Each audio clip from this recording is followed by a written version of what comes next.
Full moon in Scorpio. This is the sign opposite Taurus. So Taurus is about physical security and the foundations of, creating in a practical way and in a physical or applied way. Scorpio is about emotional security and creating from a more sexual place. I've heard that Taurus is sensuality and Scorpio is sexuality. And it's Yes. yeah, interesting difference there.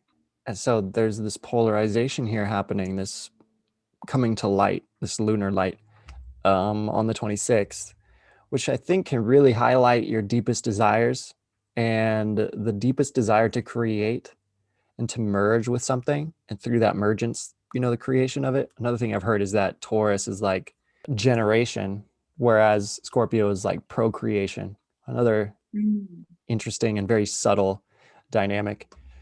Essentially, this full moon can aid your sense of what is missing. Scorpio energy is really good at finding the whole, finding that's kind of sexual in itself, but finding where there's a hole in your own self. And the desire to fill that hole is kind of what often creates the physical union between two people. It's this desire, it's this hunger.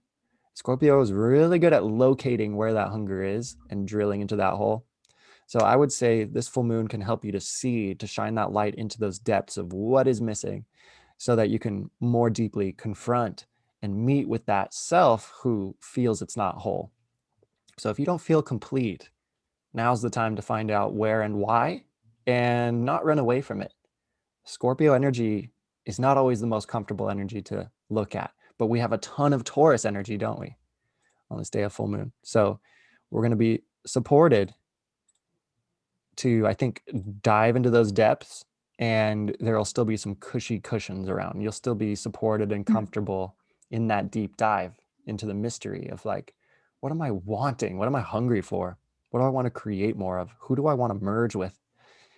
Um, and you'll be guided, especially by asking in prayer or meditation, to find what practical action steps, which is Taurus energy, needs to be taken now to embolden, strengthen, and bring to the fore of your life your true self, who is whole, and usher in the living reality of your dreams.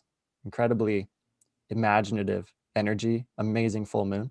I was just ruminating on the like ways that you could do what you just said. Stepping into that more intuitive, imaginative side, but also the more experimental. So Taurus wants like practical answers, the basic, the basics, the foundation. And then Scorpio is like, let's experiment until we find out.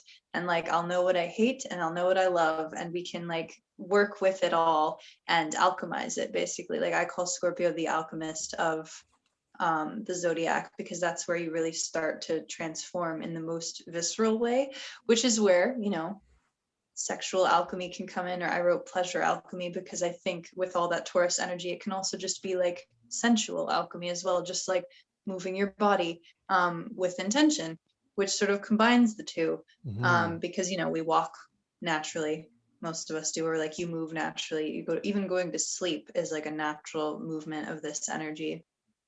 But when you do it intentionally, if you have like a goal in mind, I think that's more so where Scorpio is. There's more of this like honing in and focusing and channeling. And so yeah, I wrote the mystery of you in all forms, meaning we're harkening back to what we talked about in the beginning, actually, about how you are this power that can be anything, but you get to choose. And you also don't have to like stick with one thing. You don't have to over identify or stay stuck in any place at all, because just like the planets moving through the zodiac, you are also constantly moving. And by learning this and even being here, you're also sort of transcending the zodiac, because you're recognizing the patterns in the sky and in your own life that no longer maybe dictate you so much as like open some doors for you. And so that's like what this all is about, is not just seeing the patterns, which maybe is more Taurus, but Scorpio is about like seeing through them and then kind of writing your own.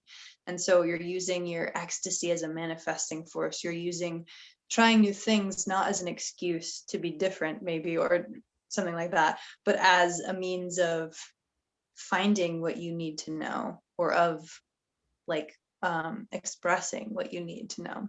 Mm-hmm. And I also wrote all of life is ceremony because it is. And Mm-hmm. I want to bring up the idea that, like, with like plant medicine ceremonies or even just like very in-depth meditations, a lot of pain can come up from it. A lot of like judging up of stuff can happen, but that's where the transformation happens. That's why shadow work is so important here as well. And is probably why I mentioned it in the beginning, is because Scorpio has this huge depth, this transcendent depth.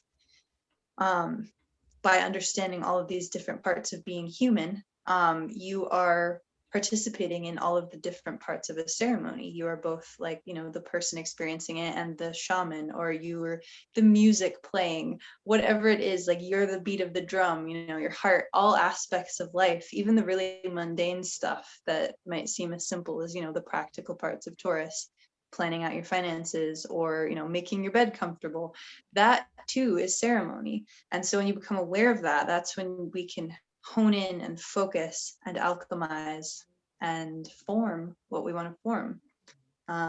So although you did actually mention, Christian, that like, the mold has set in the sense of the sun moving from Aries to Taurus, I think that this gives us a good, maybe more flexible aspect to like still sort of play around with it. Like, okay, we had this first basic mold, but now we have this other layer that we're creating here, if that makes sense. And it's a lot more subtle and mysterious because it's Scorpio, but it's encouraging us to enjoy that unknown that we have kind of been talking about this whole time. Yeah, that is amazing. Amazing. Perfect way to kind of close us out and wrap it up. And it's perfect because that full moon is going to be at the end of the month. So it's going to be a deep dive. I'm excited for it. Me too. It's also going to be my lunar return, so that'll Wow. be fun. Oh, you're a moon in Scorpio? Yeah. All right. Wow. Yeah, it's like the spiciest part of my chart. That makes sense now. I can see that. Well, that's great. Amazing. And thanks for being here. Those of you who joined live, I really appreciate it. We're so excited to see you next month. These are going to get better and better and better, folks, because that's the way these things roll. So thanks for being here. Yeah. It's a time for regeneration. It's a springtime for those of us in the Northern Hemisphere. So embrace the new things that are coming to life within you. And I think you're going to have an amazing time. Ainel in the chat, she says, thank you too for a great class. I have 4 pages of information. Amazing. That's what I love to hear. Good, That's good. so cool. You're the coolest. I love that. That is so great. Well, thank you guys. Be blessed. Much love. And we'll see you in May of 2021. Peace be with you.